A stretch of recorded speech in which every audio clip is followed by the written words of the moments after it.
সম্মানিত দর্শক, আজকের গরম খবর। বিপদে বন্ধুর পরিচয় দিল রাশিয়া। কারণ ইসরায়েল এবং ইরানের মাঝে যে যুদ্ধ লেগেছিল, ইরানের পক্ষে থেকে একটি যুদ্ধ জাহাজ পাঠায় মহাসাগরে এবং ইসরায়েলের কিছু কমান্ডো এবং 3 জন নিহত হয়েছে সেই যুদ্ধ জাহাজে। রাশিয়া কিসের জন্য এই যুদ্ধ জাহাজটি পাঠালো? শুধু ইরানের জন্য নাকি তার কোনো ব্যক্তিগত কারণের জন্য এই যুদ্ধ জাহাজটি পাঠিয়েছে, আমরা এই ভিডিওর মাধ্যমে দেখব। আজকের এই ভিডিওটি অনেক গুরুত্বপূর্ণ হতে চলেছে, তাই সম্পূর্ণ ভিডিওটি না টেনে দেখার অনুরোধ রইল। আর সম্পূর্ণ ভিডিওতে রয়েছে আরো অনেক গুরুত্বপূর্ণ বিষয়, যা দেখলে আপনারা রীতিমতো অবাক হতে বাধ্য হবেন। তাহলে চলুন কথা না বাড়িয়ে চলে যাওয়া যাক মূল ভিডিওর দিকে। আপনি যদি আমাদের এই চ্যানেলে নতুন হয়ে থাকেন তাহলে অবশ্যই সাবস্ক্রাইব করুন বাংলাদেশের সর্বশেষ আপডেট খবর পাওয়ার জন্য, এবং একটি লাইক দিয়ে দেখতে থাকুন সম্পূর্ণ ভিডিওটি। ইরান ও ইসরায়েলের পাল্টা হামলায় মধ্যপ্রাচ্যের পরিস্থিতি যখন উত্তপ্ত, ঠিক তখনই সেই আগুনে ঘি ঢেলে দিল রাশিয়া। ভয়ঙ্কর সুপারসনিক ক্ষেপণাস্ত্র নিয়ে বন্ধু ইরানকে সহায়তায় ভূমধ্যসাগরে প্রবেশ করেছে রাশিয়ার যুদ্ধজাহাজ। কাতার ভিত্তিক সংবাদ মাধ্যম আল জাজিরা এক প্রতিবেদনে এ তথ্য নিশ্চিত করে।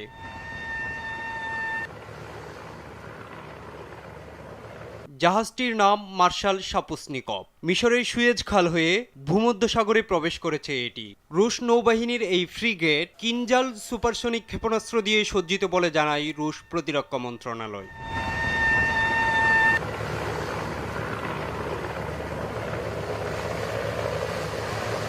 তবে ইরানকে সহায়তাই নয়, বরং একটি পরিকল্পিত নৌমহড়ার অংশ হিসেবে জাহাজটি ভূমধ্যসাগরে প্রবেশ করেছে বলে জানায় মস্কো। মহড়া পরিকল্পনার অংশ হিসেবে ফ্রিগেটটি তার উপর অর্পিত কাজগুলো সম্পাদন করে যাবে বলেও বিবৃতিতে জানিয়েছে রুশ প্রতিরক্ষা মন্ত্রণালয়।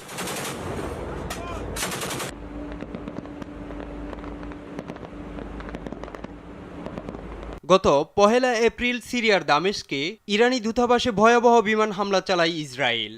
এতে আইআরজিসির শীর্ষ 3 কমান্ডার সহ অন্তত 8 জন সামরিক কর্মকর্তা নিহত হয়। এ হামলার কঠোর প্রতিশোধের ঘোষণা দেয় তেহরান। রোববার রাতে ইসরায়েলকে লক্ষ্য করে কয়েক ডজন ক্ষেপণাস্ত্র ও 3 শতাধিক ড্রোন নিক্ষেপ করে ইরান।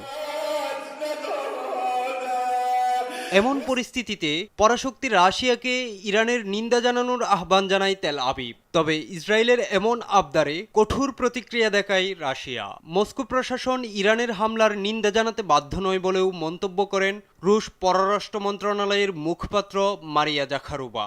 পাশাপাশি মস্কোর এমন ইসরায়েল বিরোধী আচরণের ব্যাখ্যাও দেন রুশ মুখপাত্র। জানায়, তেল আবিব কখনোই রুশ বেসামরিক নাগরিকদের উপর ইউক্রেনের হামলার নিন্দা জানায়নি। Мы призывали коллег по Совету Безопасности четко и недвусмысленно осудить такие. শনিবারের হামলায় ইরান 100টি ক্ষেপণাস্ত্র, 30টি ক্রুজ ক্ষেপণাস্ত্র ও 160টি আত্মঘাতী ড্রোন ব্যবহার করেছে। তবে ইসরায়েলি সামরিক বাহিনীর দাবি, ইরানের ছোড়া অধিকাংশ ড্রোন ও ক্ষেপণাস্ত্র ইসরায়েলের আকাশসীমার বাইরেই ভূপাতিত করা হয়েছে।